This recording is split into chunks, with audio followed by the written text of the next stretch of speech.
Hi అండి. ఇదేం పప్పు అనుకుంటున్నారా? ఇది మామిడికాయ పప్పు.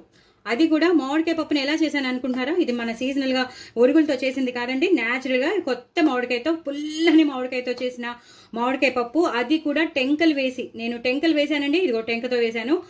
ఇది వరకు కాలంలో మన అమ్మమ్మలు బామ్మలు వాళ్లే చేసేవారు టెంకలు వేసి, ఎందుకంటే దానికి ఉన్న పులుపంతా ఆ పప్పులోకి పట్టేస్తుందని వేసేవారు. ఇప్పుడంతే ఎవరు వేసుకోవట్లేదు.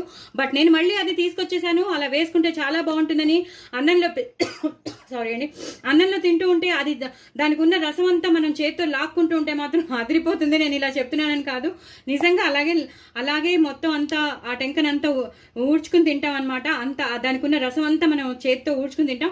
అంత బాగుంటుందండి. దయచేసి నా ఛానల్ని సబ్స్క్రైబ్ చేసుకోండి, సపోర్ట్ చేయండి. వేడివేడి అన్నంలో నెయ్యి వేసుకుని వేడివేడి అన్నంలో ఈ మామిడికాయ పప్పు వేసుకుని ఎక్కువ నెయ్యి వేసుకుని అలాగే వడియాలు, అప్పడాలు, ఇవన్నీ చల్లమిరపకాయలు నంచుకుని తినండి. ఇంకా అదిరిపోతుంది. ఎక్కడ ఉండదు స్వర్గం, ఇక్కడే ఉన్నట్టు ఉంటుంది. ఎందుకంటే ఈ సీజన్ లో మనం చేసుకునే మామిడికాయ పప్పు కాబట్టి ఇలా టెంకలతో చేసుకోవడం అనేది చాలా రేర్. సో నేను చేశాను. సో డూ ట్రై ఇట్ అండి. చేసి నా కామెంట్ బాక్స్ లో పెట్టండి. ఇంగు పోపు వేసుకోండి, అస్సలు కాంప్రమైజ్ అవ్వద్దు. ఎక్కువ పోపు వేసుకోండి. నేను ఈ మాట మాత్రం వెల్లుల్లిపాయలు వేయలేదు. వెల్లుల్లిపాయలు కావాల్సిన వాళ్ళు వేసుకోవచ్చు. మా పప్పు మాత్రం అదిరిపోయింది. So do try it. And నా ఛానల్ మాత్రం సబ్స్క్రైబ్ చేసుకోవడం అసలు మర్చిపోద్దు.